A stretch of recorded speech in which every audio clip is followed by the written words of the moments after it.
Hi friends, trading compass में स्वागत है आपका फिर से। आइए मिलकर के कुछ नया सीखते हैं। आज का टॉपिक है सपोर्ट एंड रेजिस्टेंस, क्यों और कैसे करता है काम, और कुछ नई चीज़ें हम लोग सपोर्ट एंड रेजिस्टेंस के बारे में जानेंगे। आप में से बहुत से ट्रेडर्स जो हैं ऑलरेडी सपोर्ट एंड रेजिस्टेंस को यूज़ करते होंगे अपनी ट्रेडिंग में और काफ़ी कुछ जानते भी होंगे इसके बारे में। बट मैं डेफिनेटली आपको प्रॉमिस करता हूँ आपको आज इस वीडियो से नया ज़रूर कुछ सीखने के लिए मिलने वाला है। पूरे वीडियो को ज़रूर देखिएगा। सबसे पहले नए लोगों के लिए जो अभी ट्रेडिंग में नए हैं, सपोर्ट एंड रेजिस्टेंस क्या है। जब कोई भी स्टॉक जो है वो प्राइस जो है वो डाउन ट्रेंड में है तो वो एक प्राइस लेवल पे आके स्टकअप हो जाता है या वहाँ से वापस ऊपर चला जाता है, इस लेवल को हम लोग सपोर्ट लेवल कहते हैं। और जब भी प्राइस लौट करके वापस उस लेवल पे आता है तो वो फिर से ऐसा ही बिहेव करने के उसके चांस होते हैं। That is why support is important.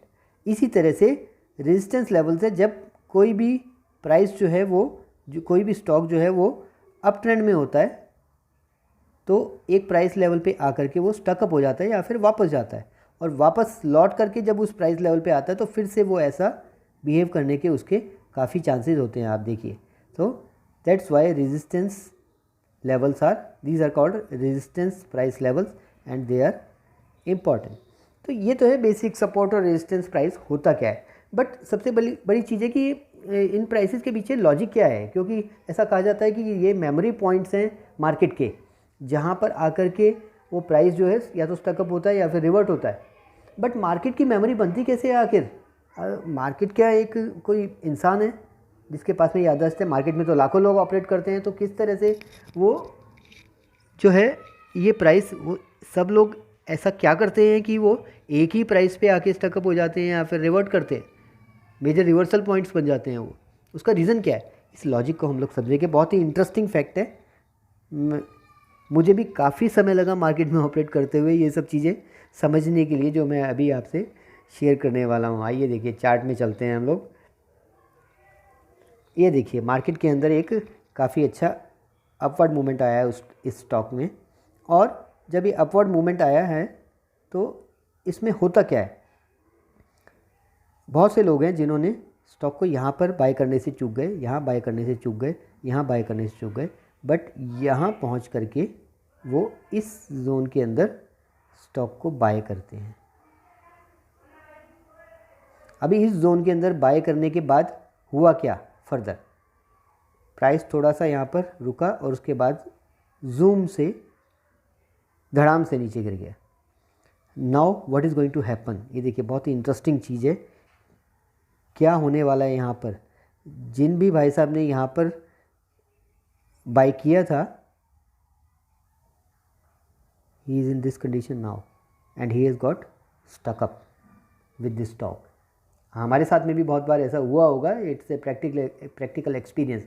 तो अभी क्या होता है, यहाँ पर इन्होंने बाय किया था फॉर प्रॉफिट, बट अब स्टॉक इतना नीचे जा चुका है और लाल बत्ती जल गई है उनके P&L अकाउंट में। तो now he is only thinking about break even.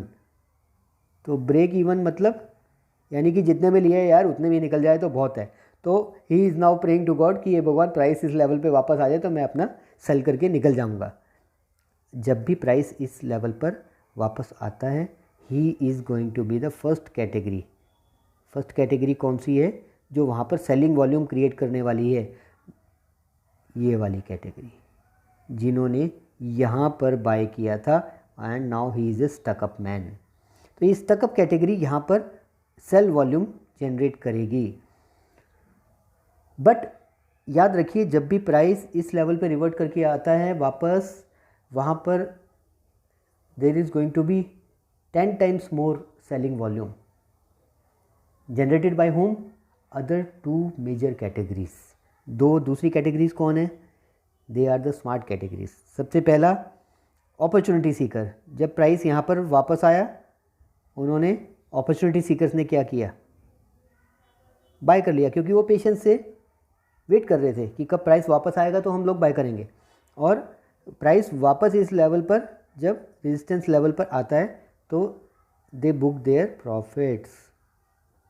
तो ये सेलिंग वॉल्यूम को बढ़ाने वाली दूसरी कैटेगरी है।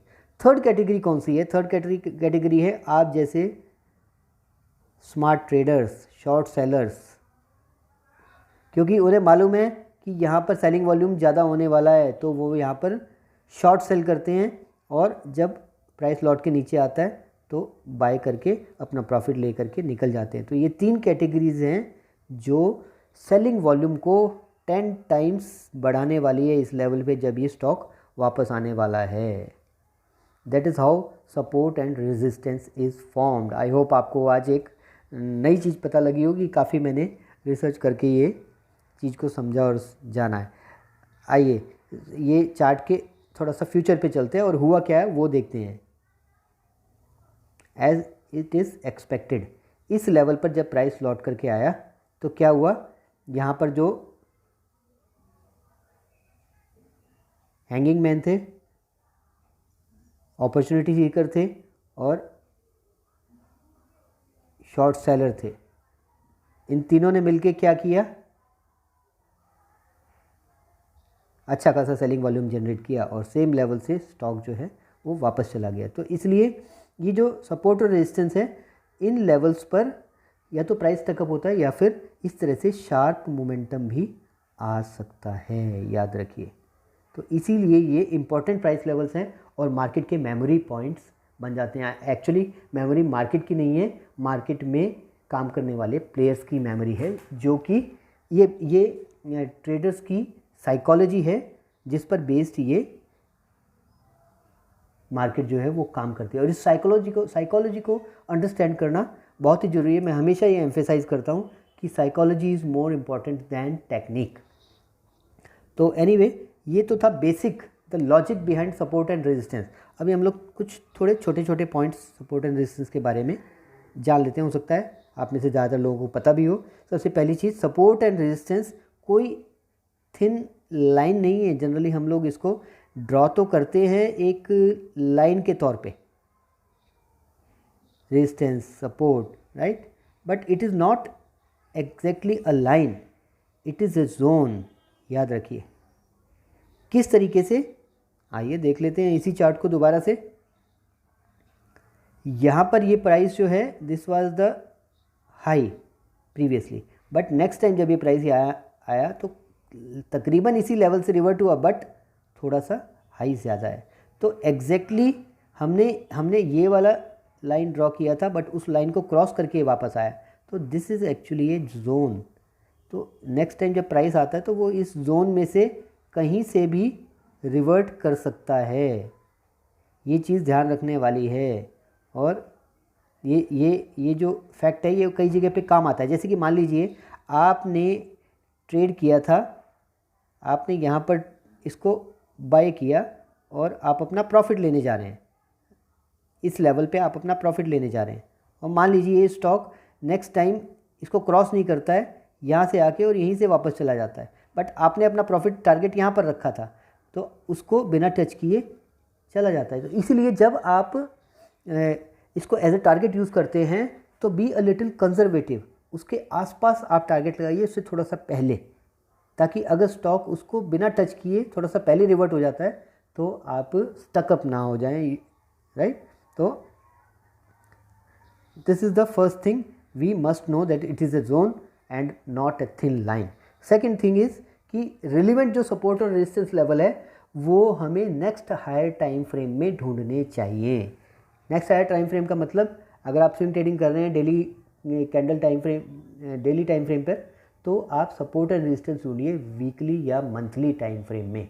इसी तरह से अगर आप डे ट्रेड कर रहे हैं, आप 5 मिनट की कैंडल ट्रेड कर रहे हैं, तो 15 या 30 मिनट या फिर 1 आवर की कैंडल स्टिक पे आप सपोर्ट एंड रेजिस्टेंस ड्रॉ करिए। They are going to be the more relevant, जो मेजर सपोर्ट एंड रेजिस्टेंस, जो आप जिस टाइम फ्रेम में आप डील कर रहे हैं या ट्रेड कर रहे हैं, उस टाइम फ्रेम में जो सपोर्ट एंड रेजिस्टेंस बनते हैं वो माइनर सपोर्ट एंड रेजिस्टेंस है, उनका बहुत ज़्यादा रिलेवेंस नहीं है। बाकी आप थोड़ा सा एक्सपीरियंस से इस चीज़ को लर्न करेंगे। यहाँ पर ये इतना जान लेना ज़रूरी है कि हायर टाइम फ्रेम में आपने सपोर्ट एंड रेजिस्टेंस जो है वो ड्रॉ करना है।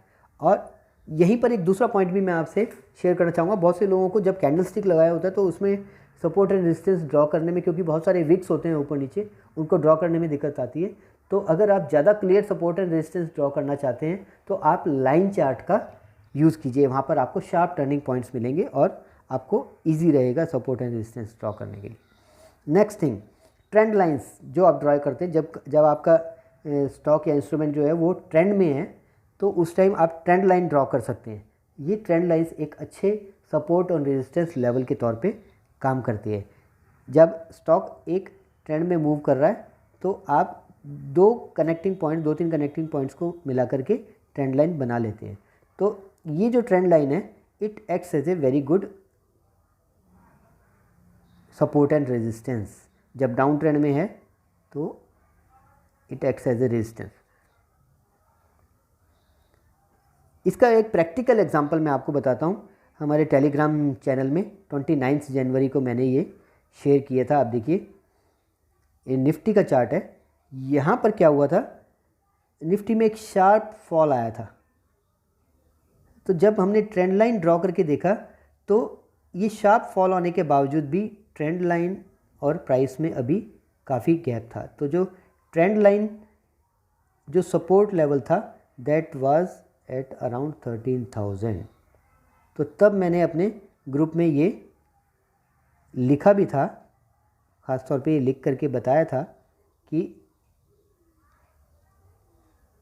आप पढ़ सकते हैं टेलीग्राम चैनल में जा कर के, मार्केट है still not close below trend line in weekly time frame.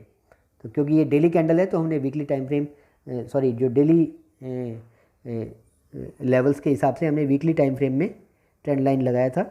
और क्योंकि ट्रेंड लाइन सपोर्ट जो है 13,000 पे था तो हमने अपना ओपिनियन दिया था कि there is nothing much to panic yet, you don't have to come out of your long positions at this point. क्योंकि अगर ये इस 13,000 के लेवल से नीचे जाकर के क्लोज देता तो वो ज़्यादा डेंजरस या ज़्यादा बियरिश था।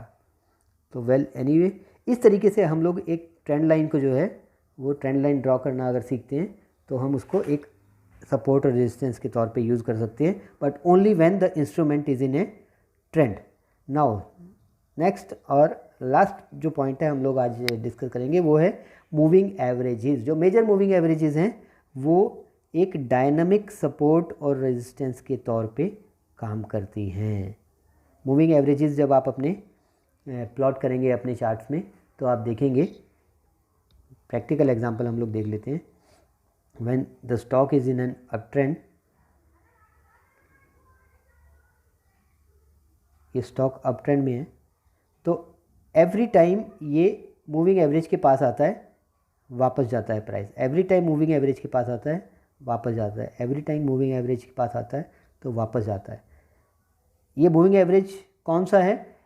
इस चार्ट में तो मैंने 20 EMA लगाया है, बट आप अपने टाइम फ्रेम के हिसाब से इस मूविंग एवरेज को ड्रॉ कर सकते हैं। इन जनरल जो मेरा एक्सपीरियंस कहता है 20, 50 एंड 200 ये मूविंग एवरेज जो है वो मोस्ट रेलिवेंट मूविंग एवरेजेस होती हैं और मोस्ट क्लियरली प्राइस पैटर्न्स जो है वो यहाँ से रिवर्ट करते हैं। वो हमने प्रैक्टिकली देखा है। अभी देखिए moving average acting as a resistance, आप देखिए